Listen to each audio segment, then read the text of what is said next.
Assalamualaikum warahmatullahi wabarakatuh. Waalaikumsalam warahmatullahi wabarakatuh. Ustadz, saya yakini apa yang terjadi saat ini pasti yang terbaik dari Allah. Ya memang, gitu ya. Allah mustahil memberikan yang tidak baik. Ya, jadi semua yang baik-baik pasti dari Allah. Kalau ada yang kurang baik, itu bersumber dari perilaku kita. Jelas ya? Setiap saya putus asa, saya selalu yakin kepada Allah. Kalau yakin, nggak mungkin putus asa, Joni. Pada bulan Agustus saja saya keluar dari pekerjaan tanpa sepengetahuan istri. Niat saya keluar karena Allah dan pengen berhijrah. Tetapi apa yang saya rencanakan Allah berkehendak lain. Allah tegur dan uji saya dalam ekonomi.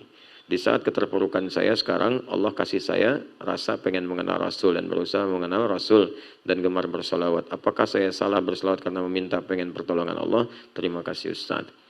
Baik, yang pertama, ini kan persoalannya kompleks, 3 ini. Di pekerjaan, di rumah tangga, di solawat. Saya mau mulai di rumah tangga dulu untuk dasarnya. Rumah tangga itu kan berpartner. Bukan sendiri-sendiri. Kalau sendiri, jomblo. Nah, makanya rumah tangga jangan egois, berpartner.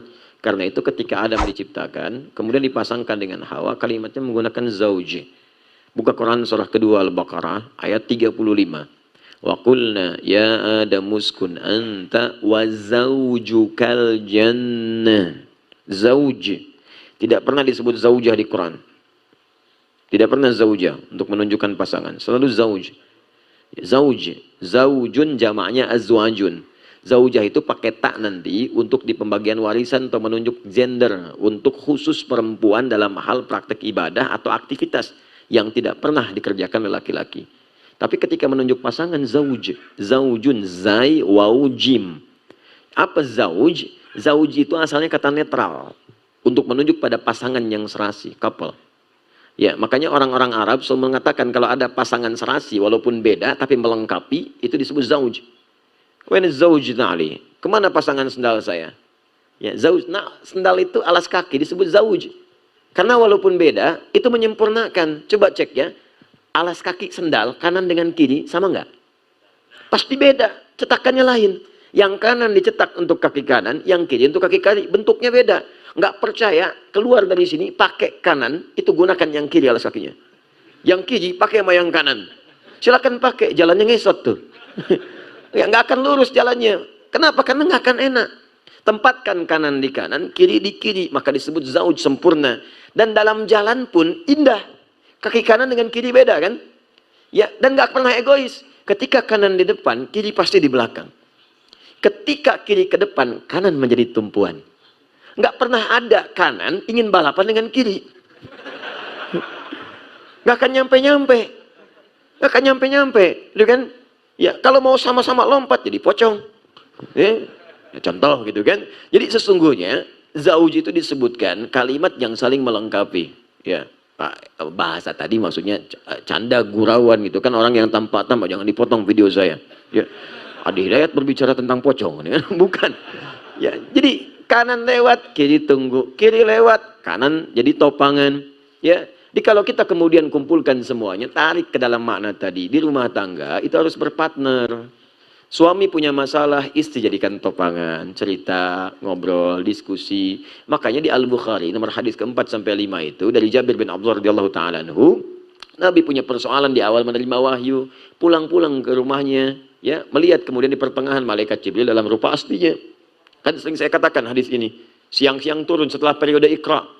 Iqra sudah turun, semakin gemar bertahanus datang ke Gua Hira. Ya, begitu naik ke atas, nggak dapat apa-apa, wahyu belum turun. Turun kemudian siang bolong, siang kosong. Begitu turun, tiba-tiba ada panggilan Muhammad, Muhammad. Ya, nengok kanan kiri nggak ada orang, depan belakang kosong. Nengok ke atas penasaran. Makanya yaqudu bainas sama'i wal ardi, tiba-tiba ada sosok kayak duduk begini antara langit dan bumi. Ya, diilustrasikan beginilah Anda keluar dari sini, dari masjid ini siang-siang jam 2. Ya, tiba-tiba keluar ada panggilan, Cepi, Cepi, gitu kan. Baik, nengok kanan kiri nggak ada orang, depan belakang kosong, ke atas makhluk, jubah putih, rambut panjang manggil, Cepi. Ya, Anda gimana kan? Faro'ibtu minhu, kata Nabi, saya tuh bulu kuduk saya naik, khawatir, takut saya. Takut itu biasa, takut itu fitrah. Fitrah, takut dalam hal yang wajar. Ya, kalau nggak takut nggak wajar. Yang nggak boleh itu kalau kita takut kemudian teman-teman sekalian pada yang dilarang oleh Allah Subhanahu wa taala. Itu nggak boleh. Takut sholat, takut baca Quran, tapi berani bermaksiat. Nah, itu nggak boleh. Tapi kalau takut-takut yang wajar itu sah hukumnya, ya. Dengar suara malam hari takut, dengar suara siang hari takut. Nah, dengar begitu sedang konsentrasi ada singa mengaum. Nggak takut, mustahil, pasti takut. Pasti takut. Apa? Ya. Ya udah selesai hidupnya. Ya. Sekarang Nabi SAW itu minum, saya khawatir takut bulu kuduk saya naik. Langsung kemudian pergi. Yang meninggalkan tempat itu tergesa-gesa. Sampai datang ke rumah. Ya mengucapkan salam, diketuk pintu, keluar Sayyidah Khadijah. Begitu melihat wajah istri, karena sering berpartner. Istri ngasih solusi. Ada masalah, sampaikan, jadi pendamping yang setia. Jadi kalau seperti itu, ngelihat wajah aja udah tenang. Sama antum kalau ngelihat figur. Ustadz tertentu, orang tertentu yang baik, punya aura. Kan baru ngelihat aja udah tenang kan? Udah enak kan? Makanya dulu para ulama itu sering kali mendatangi ulama yang lain.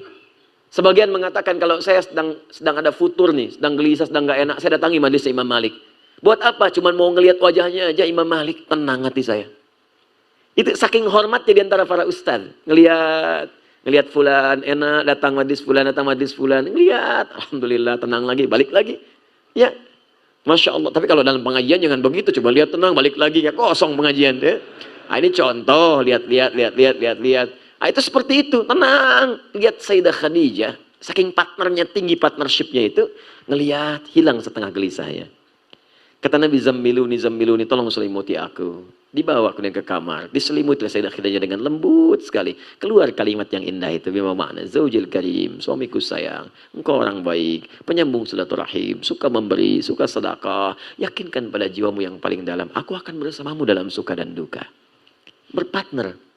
Maka hilanglah kemudian semua persoalan-persoalan. Tenang hatinya. Begitu tenang, muncul lagi makhluk yang tadi. Ternyata malaikat Jibril dalam rupa aslinya. Karena sudah tenang, ketenangan itu adalah setengah dari kesuksesan. Jiwa yang tenang melahirkan aktivitas yang cemerlang. Catat tuh, bikin status. Ya. Tenang. Jadi kalau tenang itu solusi datang. Datang, turunlah kemudian surat Al-Mudaththir itu. Ya ayyuhal mudaththir qum fa'anzir wa rabbaka fakabir. Itu asalnya begitu. Tapi rumus rumah tangganya, partnership yang baik, memberikan ketenangan dan memberi solusi. Jangan sembunyi-sembunyi. Di ketika suami sedang ada di depan, kiri, istri jadi topangan. Istri di depan, suami topangan. Jadi kalau sedang punya persoalan, ngobrol, cerita. Jangan sendirian diselesaikan. Karena itu, ini nanti persoalan gak merambat kemana-mana. Ketika di keluarga sudah tuntas, dibawa kemudian dasar itu ke pekerjaan, pekerjaan akan terasa ringan. Kalaupun mengambil keputusan, diskusi akan ringan juga. Tapi kalau antum tidak lakukan itu, pekerjaan bermasalah, diputuskan sendiri, nanti merembet ke keluarga. Merembet nantinya. Betapa banyak orang punya pekerjaan kemudian bermasalah, nggak cerita ke rumahnya, beli sepeda Brompton nggak cerita, bilangnya 5 juta, tahu-tahu 35 juta. Ketahuan istri, marah kan, ribut, semua diungkap. Pak, dulu juga listrik begitu, listrik yang kena. Yang lain kena, semua kena. Makanya cerita, ngobrol. Termasuk ini punya masalah di pekerjaan, mau keluar, apa motivasinya?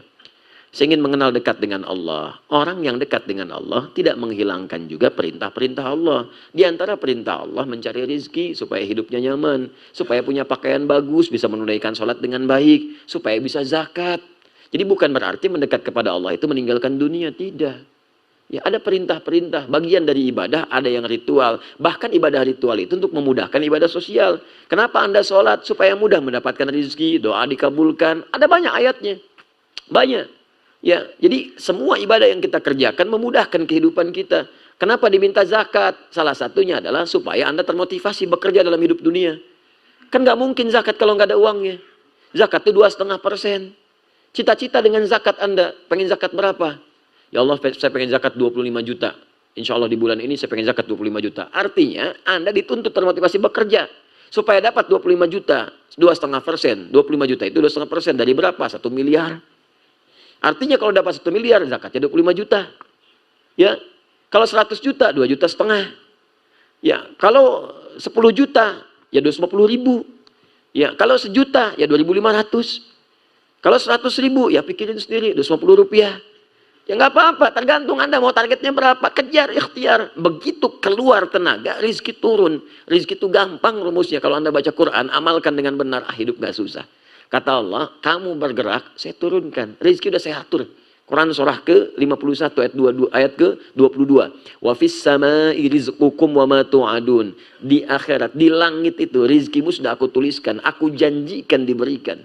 Saya katakan kalau Allah sudah berjanji pasti ditepati. Quran surah ketiga ayat 9. Innallaha la yukhliful mi'ad. Allah gak mungkin mengingkari janjinya. Kalau manusia, sudahlah. Ya, dia berjanji, dia yang mengingkari. Ya, silakan. Kau yang memulai, kau yang mengakhiri. Kau yang berjanji, kau yang mengingkari. Tapi kalau Allah tidak, wal awal wal akhir. Dia awal dan akhir. Berjanji menepati, nggak pernah mengingkari. Makanya ketika Allah katakan, saya sudah kumpulkan, saya sudah tetapkan rizkimu, aku tuliskan di langit, aku atur sesuai kebutuhanmu. Walladzi qaddara fahada. Ditetapkan, diberi petunjuk. Dan bukan cuma menetapkan, diberi petunjuk, begini cara mendapatkannya. Dikasih. Bagaimana caranya? Engkau bergerak, rizki aku turunkan. Yang penting beraktivitas. Kalau belum dapat saat itu, bukan belum dapat, mungkin kualitas kita sedang dinaikkan oleh Allah. Supaya kreativitasnya meningkat. Kalau sudah meningkat, lebih gampang lagi mendapatkannya. Yang sekarang ini bukan nggak turun, diakumulasikan. Allah tuh adil, teman-teman. Anda keluar sekarang, bekerja nih. Harusnya Anda dapat misalnya sekarang 10.000. Tapi nggak dapat sama sekali. Itu kadang-kadang kita dinaikkan dulu effortnya supaya keluar. Kreativitas muncul. Nggak begini, lakukan begitu. Sehingga variasinya banyak. Ketika kemudian variasi sudah banyak, inovasinya banyak, dikumpulkan nanti kemudian hari, tiba-tiba hari ketiga dapat 30.000. 30.000 itu bukan hari itu saja, dikumpulkan, diakumulasikan dari yang sebelumnya. Itu dasar untuk mendapatkan 300.000, 3 juta, 30 juta, 300 juta, 3 miliar dikumpulkan. Di ketika Anda sudah mendapatkan banyak inovasi, beragam yang hebat, kemampuan yang banyak, lebih mudah mendapatinya. Bergerak. Ya, anak sekarang kan gampang sekali nemukan perempatan yang dapat rezeki. Nemukan perempatan, modal peluit 1. Ada yang nggak pakai peluit. Ayo, mobil lewat, 1.000, makasih Pak. 2.000, makasih bos. Jadi bos tuh 2.000. 5.000 aku saudara, makasih om. Lihat tuh. Ya. Wah, luar biasa tuh. 10.000 aku kakak lagi. Ya. Jadi Anda bergerak, datang, jangan takut kok.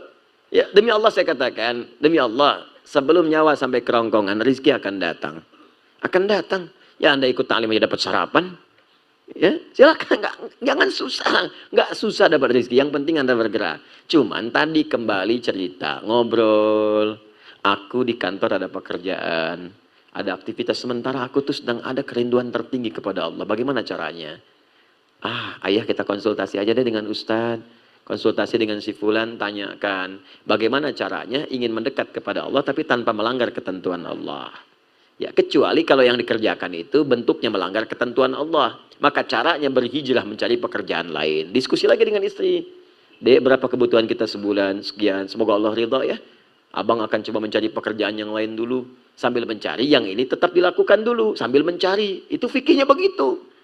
Itu fikih, itu tahapan. Bukan tiba-tiba ditinggalkan, tiba-tiba Anda terjun bebas. Bukan begitu caranya. Ada fikih, belajar dulu fikihnya. Makanya jangan pernah menyimpulkan hukum dari terjemahan.